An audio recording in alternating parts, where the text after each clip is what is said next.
Okay, magandang umaga po sa bawat isa and Happy Lord's Day. Glad to to see you this morning. At sa every Sunday morning, pinag-aaralan po natin ang Book of Zechariah and we are now in chapter 7 and 8.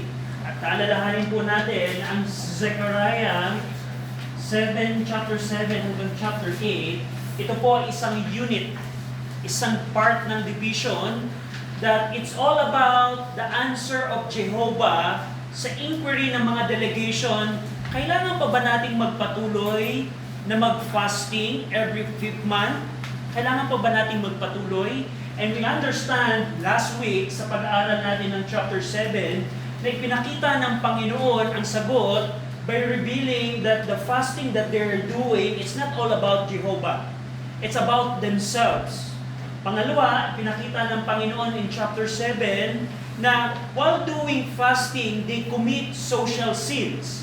Is it possible na maging religious and spiritual, but yung aking relationship sa aking neighbor ay pangit? So pinakita ng Panginoon, no, it's not right. At pangatlo, ultimately, sa chapter 7, ipinakita dito na nakalimutan ng mga Hudyo, yes, they're doing fasting to commemorate yung tragedies na naranasan nila sa kamay ng Babylon, pero ultimately nakalimutan nila why they had that tragedy. Bakit nila naranasan yung pagkawasak? At ipinakita ng Panginoon, it's because ng rejection ng kanilang mga fathers sa salita ng Panginoon. Now, ito pong chapter 8 na ating pong pag-aaralan this morning, from verse 1 to 15, next week, we're trying to finish yung buong chapter 8.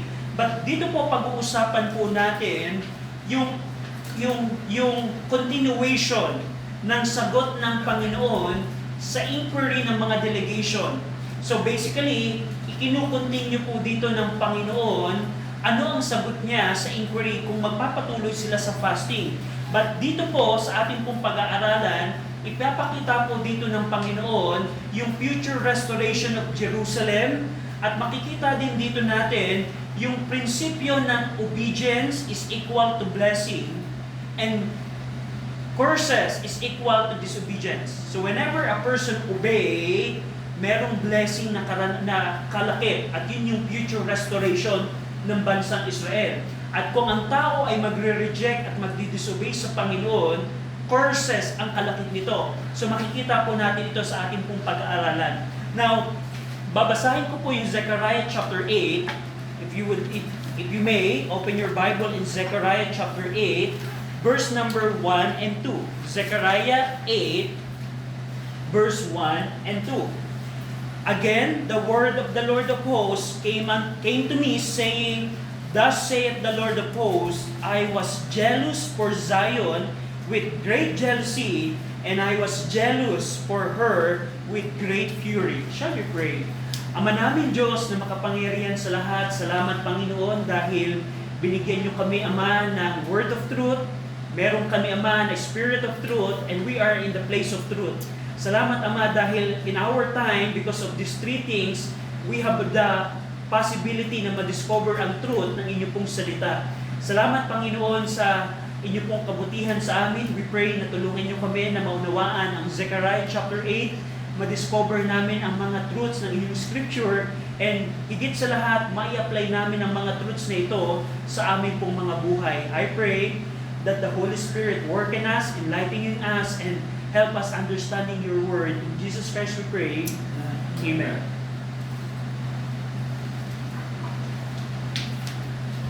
So, yung si Prophet Zechariah po, tinestify po niya in verse 1 and 2 that the word of the Lord of hosts came unto him for the second time. Again, the word of the Lord came unto him. So direct revelation, audible voice ang ipinakita ng Panginoon kay Zechariah. Ini-indicate po dito by repetitiously using yung phrase na the word of the Lord came unto me, nire-repeat lamang po dito ni Zechariah that what he is delivering sa mga audience niyang mga Hudyo is the accurate word of God.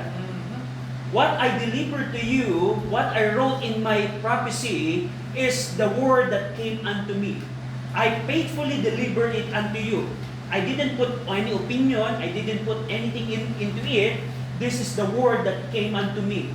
At makikita din natin dito sa buong chapter 8, makikita po niyo dito yung repetitious word na ginamit ni Zechariah na thus saith the Lord. Thus saith the Lord. 10 times na binanggit sa chapter 8 yung kataga or phrase na thus saith the Lord.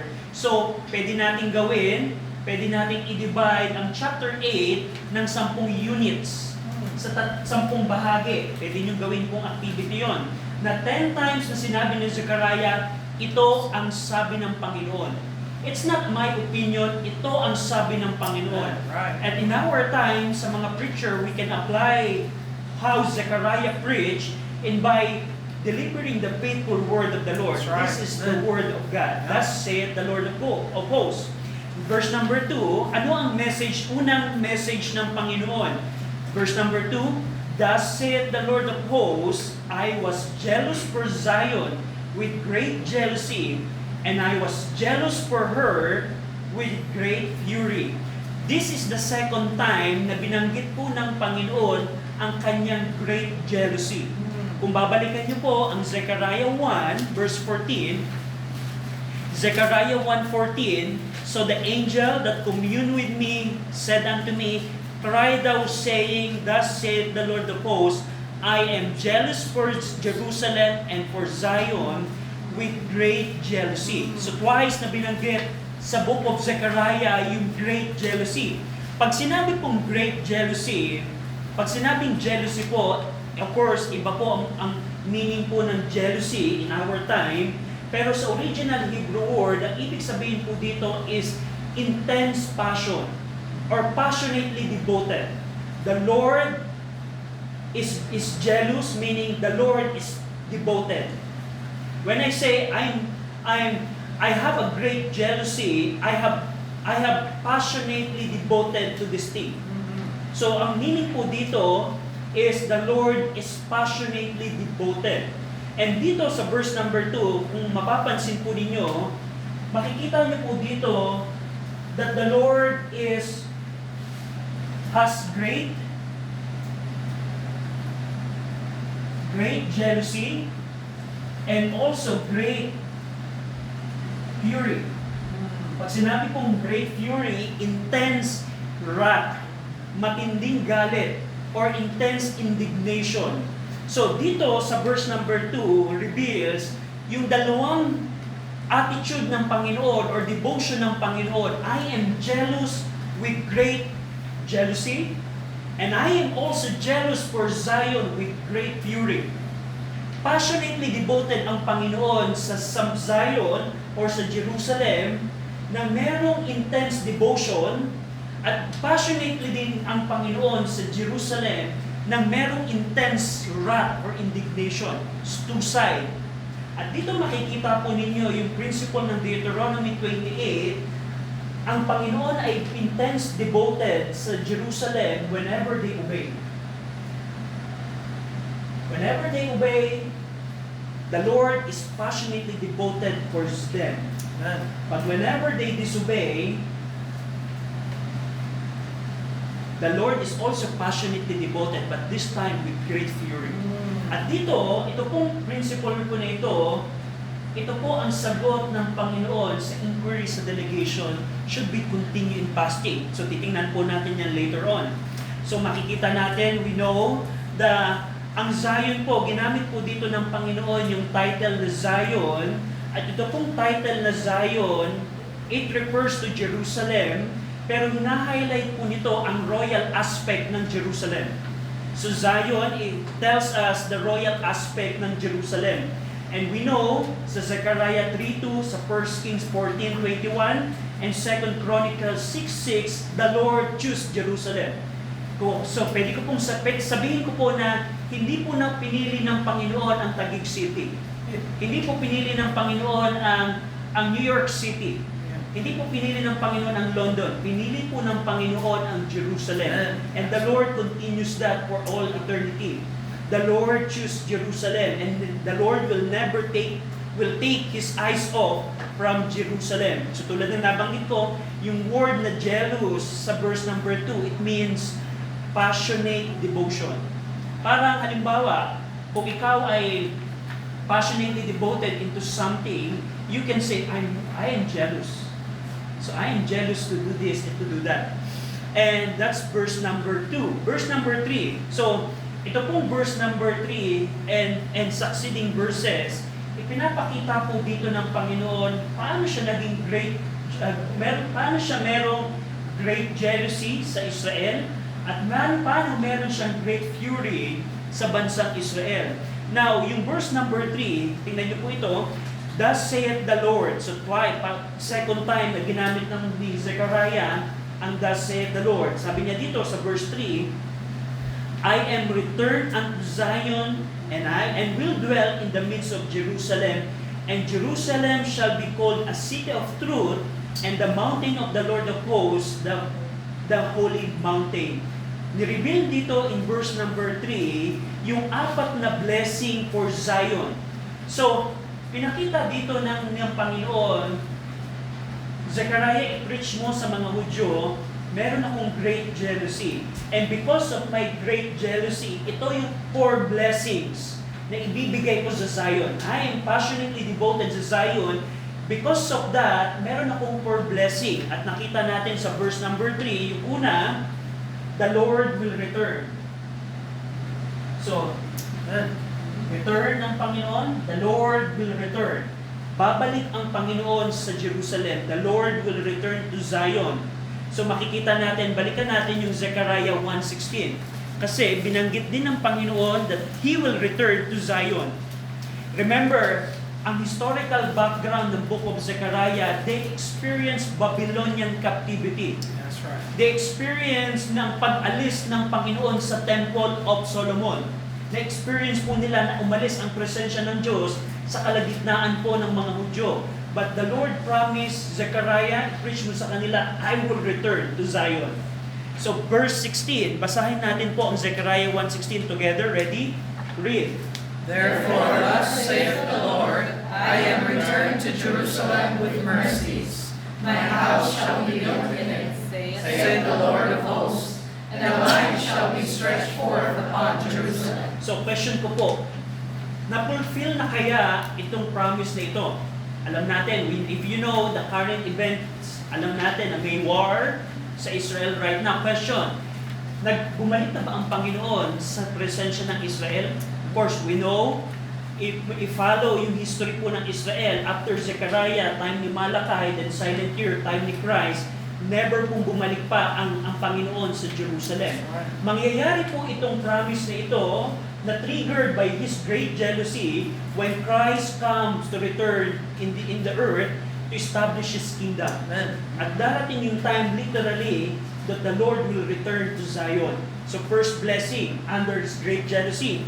Pangalawa po, the Lord will dwell.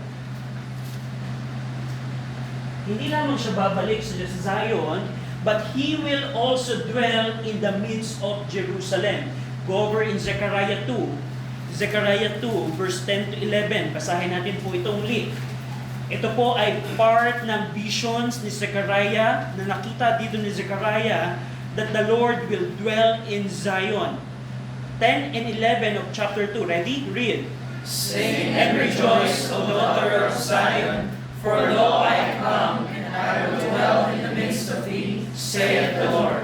And many nations shall be joined to the Lord in that day, and shall be my people, and I will dwell in the midst of thee, and thou shalt know that the Lord of hosts hath sent me unto thee. So sa pagbalik po ng Panginoong Kristo, pagkatapos po ng tribulation, i-judge niya yung mga nations, pagkatapos po ng judging of nation, the Lord will dwell in Jerusalem. Ang Jerusalem po ang magiging headquarter po ng Millennium Kingdom. So, bahagi ng great jealousy ng Panginoon, Zechariah received the word that the Lord will dwell in the midst of them. Pangatlo, the Jerusalem shall be called a city of truth. City of truth. So when we say city of truth, kung kailangan natin ng katotohanan, kailangan ko bang mag-travel sa Tel Aviv or sa Old City of Jerusalem to find the truth? Probably, kailangan ba natin mag-ask ng mga Jewish Orthodox there na nagpe-pray sa wall, sa Western Wall? Is that the place of truth right now?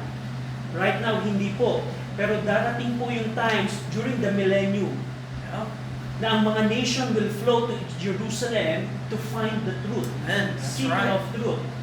City of truth. Pang-apat na blessing, the mountain of the Lord of hosts shall be called the Holy Mountain. The Holy Mountain. The Holy Mountain. And alam natin po, if we know this, the prophecy, lahat ng mountain sa buong mundo will be, during the tribulation, babagsak po ang lahat ng mountain, at may exalt po ang Mount Zion. Ang Zion, ang Jerusalem. And it will be a great mountain. Not only a great mountain, but it will be a holy mountain. Amen. A separated mountain for the purpose of God. Amen. And ito pong apat na to ng verse number 3, ito po ay nagpapakita how the Lord is greatly passionate sa Zion with great jealousy. Yeah. Zechariah, I want you to tell sa mga remnant Jews, I'm passionately devoted to them. At bilang evidence ng aking devotion sa Zion, ito ang aking gagawin. Verse number 4 and 5, verse 4 and 5, as continuation of great jealousy, thus saith the Lord of hosts, there shall yet old men and old women dwell in the street of Jerusalem, and every man with his staff in his hand for very age.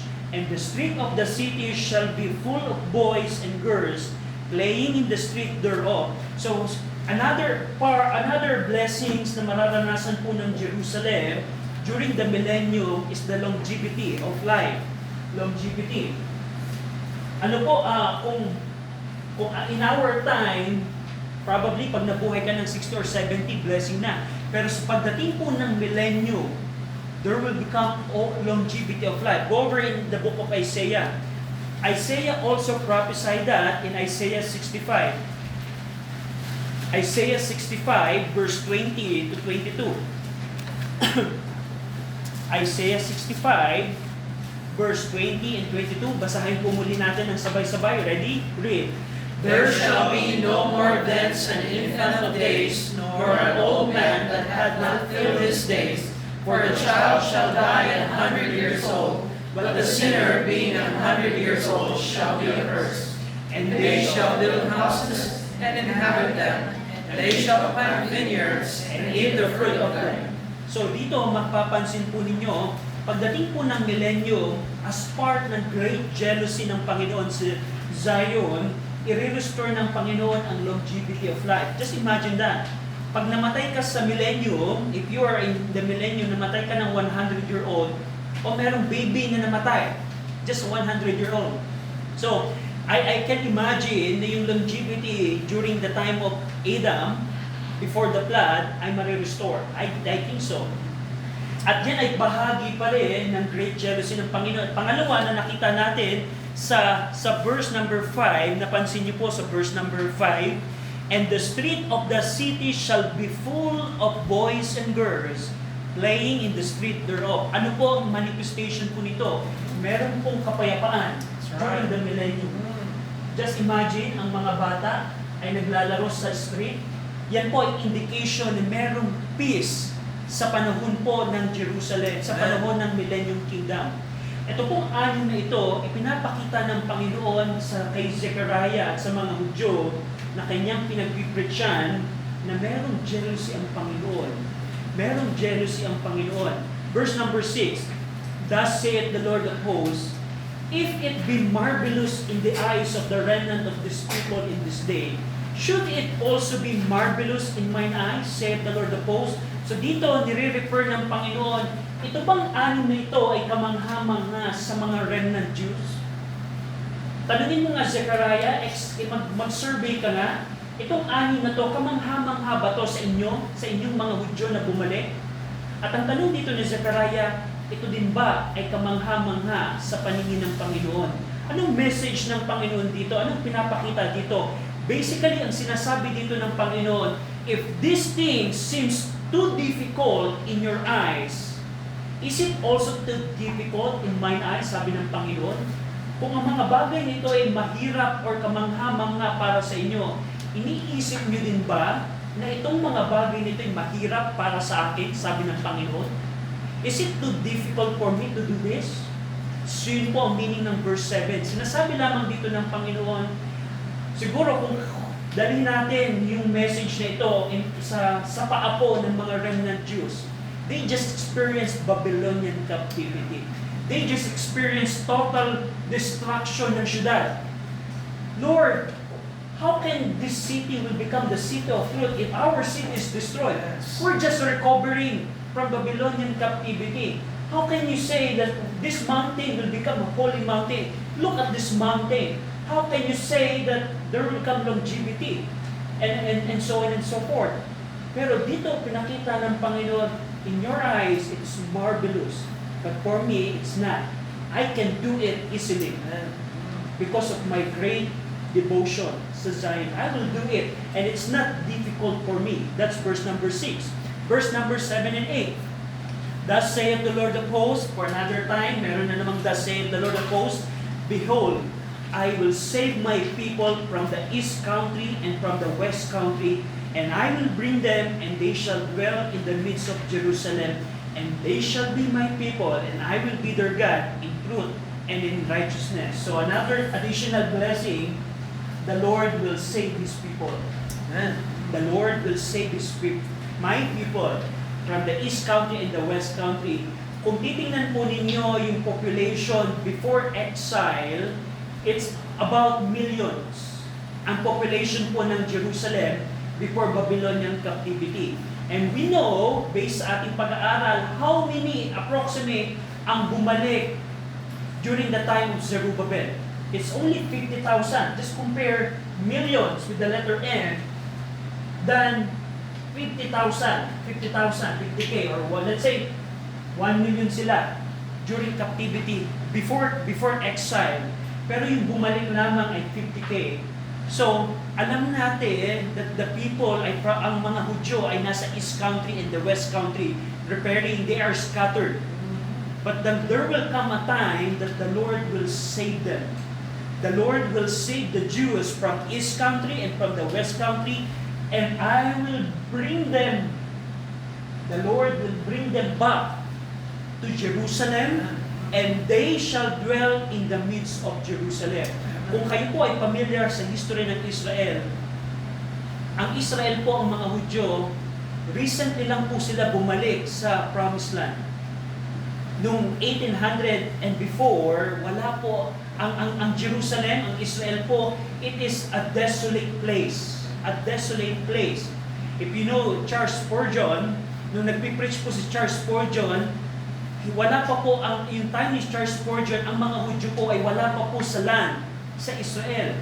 Pero ang point natin dito, yes, they started returning to the land, but during the millennium, that will be the ultimate fulfillment na lahat ng Hudyo sa buong mundo ay igagather ng Panginoon at ang mga Hudyo ay mag-i-stay sa Zion.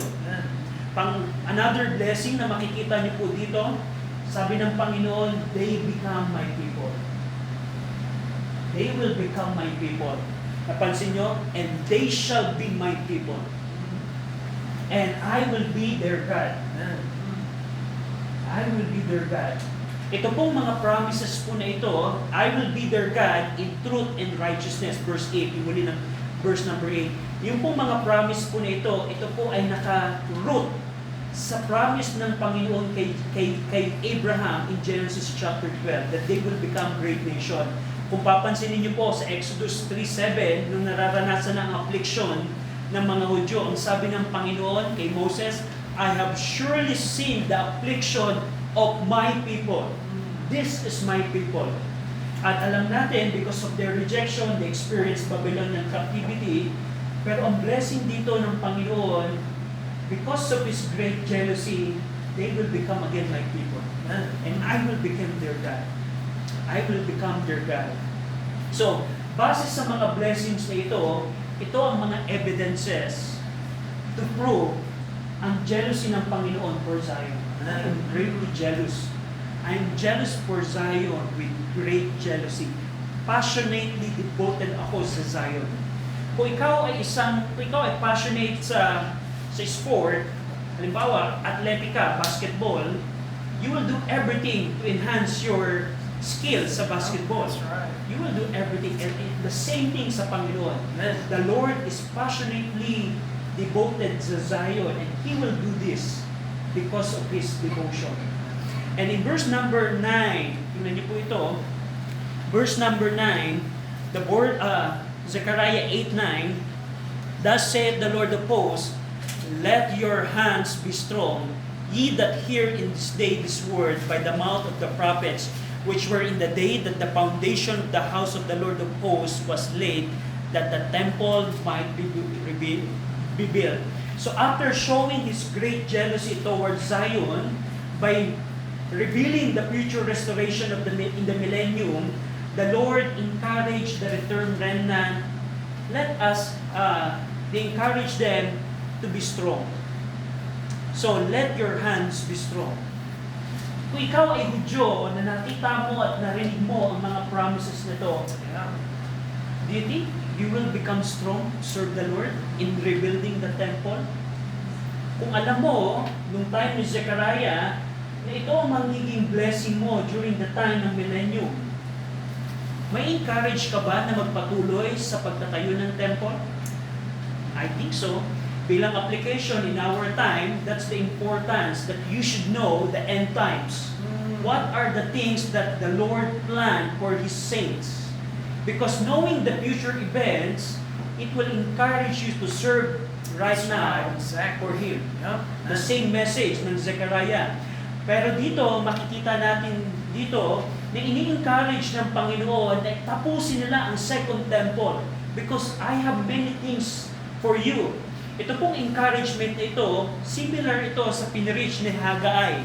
Go over in Haggai chapter 2 verse 4. Balik lang kayo ng isang book at nandun na po kayo sa book of Haggai.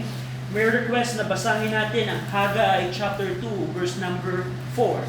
Haggai 2:4. Ready? Read.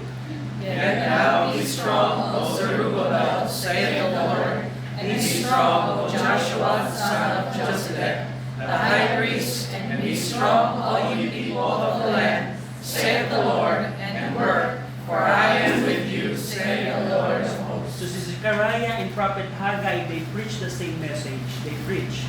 Merong mga bagay na inanda ang Panginoon sa mga Hudyo, sa Israelites, and that should motivate them to be strong in completing the temple. Yung pong command na let your hands be strong, strength and courage is what they need as they finish the second temple. Ito pong command na ito po yung naka-address sa mga Hudyo who heard the words preached by the prophets who ministered during the construction of the temple 18 years ago. Pinapakita ng Panginoon in verse 9 na napakinggan niyo na 18 years ago ang aking message to rebuild this temple. I know na itinigil niyo siya because of your misplaced priority, but this time I want you to be strong and complete the second temple. Verse number 10, Zechariah 8:10, for before these days there was no harp for man, nor any harp for beast, neither was there any peace to him that went out came in because of the affliction, for I set all men, everyone against his neighbor. So dito, makikita tingnan natin yung great fury na binanggit in verse 10, nung mga panahong ito, sabi ng Panginoon, before these days, itong mga panahong ito, there was no hire. Ibig sabihin ng no hire, magtatrabaho ako ng palay o ng trigo, pero at the end of the day, walang result yung aking pagtatanim. Mag-aalaga ako ng domestic animals, pero at the end of the cycle, walang benefit ito sa akin. Wait, sounds familiar. Go over in Haggai chapter 1. Tingnan niyo po ang Haggai chapter 1. Sounds familiar. Na gumagawa sila ng mga bagay, pero nauuwi sa wala. Go over in Haggai chapter 1, verse 4 to 9. Basahin ko po ito, sundan niyo ako sa inyo pong mga Bible. Is it time for you, O ye, to dwell in your sealed houses, and this house lie waste? Now therefore, thus saith the Lord of hosts, consider your ways. Ye have sown much, and bring in little. Ye eat, but ye have not enough. Ye drink, but ye are not filled with drink. Ye clothe you, but there is none warm. And he that earneth wages to put it into a bag with holes. So bakit nila naranasan na sumpain sila ng Panginoon? Because the Lord is jealous with great fury. Because of their disobedience. You don't like to obey me? This is the curses that I will put into you. There is no higher. Naranasan nila, and we know sa study natin ng Book of Haggai, anong situation ang meron sila? Anumang economic improvement ang gawin nila, ang kamay ng Diyos ay kontra sa kanila. Ano pa, dun sa verse number 10, makikita niyo din dun na walang kapayapaan. There's no peace. There's no peace. Walang kapayapaan sa buong syudad. There was no peace for those traveling in and out of the city because of affliction. During the time of Zechariah, nung siya'y nag-minister, ganun po ang kalalagayan nila. There's no heart and there's no peace. Bakit? Because the Lord is jealous with great fury. Ano pong message po dito ng Panginoon? Kung ang mga Hudyo ay mag-obey, they will have this. That's why the Lord is telling them, be strong. Complete the second temple and be strong. Because as you complete the second temple, you are obeying me. Amen. Yeah. But if you don't like to continue the second temple, these curses of having no heart and no peace, it will still be in your land. So the Lord is challenging them, susundin niyo ba ako? And it will equate sa blessing? O hindi kayo susunod sa akin? And it will equate sa curses. Verse number 11, but now I will not be unto the residue of this people as in the former days, saith the Lord of hosts. Hindi na ako, magbabago na ako. As the returned remnant repented and turned to the Lord, we know na by the time na nirebuild nila yung second temple, alam natin na sumunod sila sa Panginoon. And because of their obedience, sabi ng Panginoon, the curse will be reversed. The curse will be reversed. Kung paano ang disobedience ay nagresulta ng sumpa, ang kanilang obedience ay magre-resulta ng blessing. We know, ito po ay nakabase sa Deuteronomy chapter 28. Go over in Deuteronomy 28. Ito pong Deuteronomy 28, kung gusto nyong magkaroon ng commentary sa current events sa Israel, you should base your commentary sa Deuteronomy 28. Dahil ito pong Deuteronomy 28 is still binding up to this day. Ano ang sabi ng Panginoon bago sila pumasok sa promised land? Deuteronomy 28 verse 2, and all this blessing shall come on thee and overtake thee if thou shalt hearken unto the voice of the Lord thy God. Mga Hudyo, blessing if you will hearken unto me. Verse 15, but it shall come to pass, if thou wilt not hearken unto the voice of the Lord thy God, to observe to do all His commandments and His statutes, which I command thee this day, that all these curses shall come upon thee, and overtake thee. Now, kung i-equate natin ang Israel right now, Deuteronomy 28 would explain what's happening right now. Exactly. They're not obeying the Lord right now. That's why may peace ba sila ngayon? They don't have peace right now. Anong resulta nun? Disobedience. Disobedience. Pero kung babalikan natin yung Zechariah 8, nakita natin, because of their obedience sa current context ng pagbubuo ng temple, sabi ng Panginoon, I will not be unto the residue of these people as in the former days. Hindi ko na sila susumpain. Verse 12, for the seed shall be prosperous, the vine shall give her fruit, and the ground shall give her increase, and the heaven shall give their dew, and I will cause the remnant of these people to possess all these things. So dahil sa kanilang obedience, contextually in rebuilding the second temple, because they obeyed the Lord to rebuild the second temple, i-reverse ng Panginoon yung sumpa sa blessing. Go over in Haggai chapter 1. Ano yung sumpa na meron na naranasan nila? In Haggai chapter 1, verse 10 to 11, tingnan niyo po yung difference ng binasa ng verse 12 natin kanina sa Haggai 1, 10 to 11. Therefore, the heaven over you is stayed from dew, and the earth is stayed from her fruit. And I called for a drought upon the land, and upon the mountains, and upon the corn, and upon the new wine, and upon the oil, and upon that which the ground bringeth forth, and upon men, and upon cattle, and upon all the labors of thy hands. Because you don't want to build my temple, prioritize nyo yung mga sealed houses nyo, merong sumpa sa buong syudad, sa buong lupain ng Jerusalem. Pero because, sabi ng Zechariah, fast forward, 18 years or probably 2 years forward, 2 years fast forward, umubay na sila sa pagbubuo ng second temple, nakita natin sa verse number 12 na reverse yung curse. Na reverse. Ngayon, this time, the seed shall be prosperous, the vine shall give her fruit, and the ground shall give her increase. And the heaven shall give their due, and I will cause the remnant of this people to possess all these things. So merong reversal ng curse. Verse number 13, and it came to pass that as ye were accursed among the heathen, O house of Judah and house of Israel, so will I save you, and ye shall be a blessing.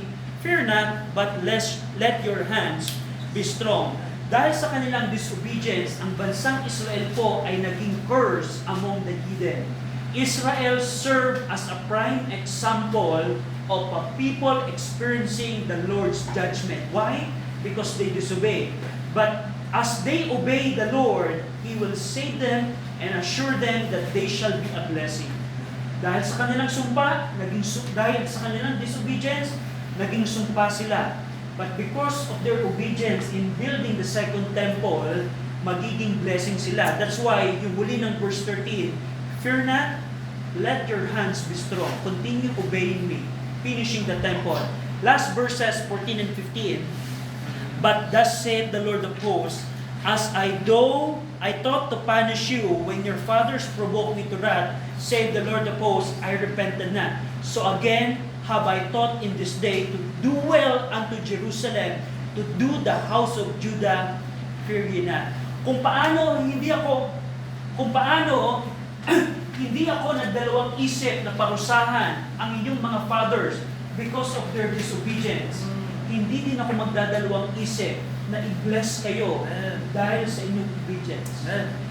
Kung paano passionately devoted na parusahan ng Panginoon ang Jerusalem because of their disobedience, ganun din ang mind ng Panginoon, devotion ng Panginoon sa pagbe-bless sa kanila. That's why, sabi ng verse 15, fear ye not in obeying me. Fear ye not in obeying me. So, dito, as we see ang message ng Zechariah chapter 8, we're going to continue it next week. Yung huling bahagi dito, one thing ang makikita natin, obedience equal to blessing. And disobedience equal to curse. Now, ang tanong, ito ba ay para lamang sa mga Hudyo? Itong principle na to? No. Ang principle po ng kung ang Kristiyano ay mag-o-obey sa Panginoon, blessing. Kung ikaw ay mag-disobey sa salita ng Panginoon, meron pong sumpa. So, i-apply po natin ang truth na ito in our time. Let's say, meron kang passage sa Scripture na nakita, the Word of the Lord. And you decided, Lord, I will hear sa salita mo. Not only that I will hear your word, I will receive it and I will obey it. You will see the blessing of the Lord. You will see the blessing of the Lord. Wala na po, ako po ay saved na ng around 18 years. Wala po akong Kristiyano nagsabi, napakinggang Kristiyano nagsabi, nagsisisi ako na sumusunod ako sa Bible. Yeah. You cannot hear that. You cannot hear any Christian that's telling, it's just a waste of time obeying the Lord. No. Every time na makikita niyo po sa mga labi ng mga Kristiyanong sumusunod, I'm glad I obey the Lord. That's right. Because the principle of obeying will always result sa blessing. Kung ikaw naman ay Kristiyano na nakita mo ito yung kalooban ng Panginoon, because it's clear sa Scripture, and you decide, oh, I don't like it, I'll disobey it. Do you think you will escape from the curse ng Panginoon? Kung ang mga Hudyo ay hindi nakatakas, binild ng Panginoon ang Babylonian kingdom just to show His great fury. I think so that God can work in your workplace, in your family, to see that He has a great fury for any Christian who doesn't obey the Lord. So, the ball now is in our hand. Are we going to obey or are we going to disobey? It's your choice. Let's pray. Ama namin Diyos, salamat Panginoon sa Zechariah chapter 8 na napakalinaw na ipinakita niyo sa amin na kung kami ay susunod ay meron pong pagpapala. Salamat Panginoon sa inyong pong katotohanan iyan. At maging warning po sa amin bilang mga mananampalataya na magkaroon kami ng attitude na hindi po na laging sumusunod sa inyo at hindi po nagdi-disobey upang ma-escape namin ang curses ninyo sa amin. Salamat Panginoon sa inyong pong salita. Pinupuri namin kayo. In Jesus Christ we pray. Amen.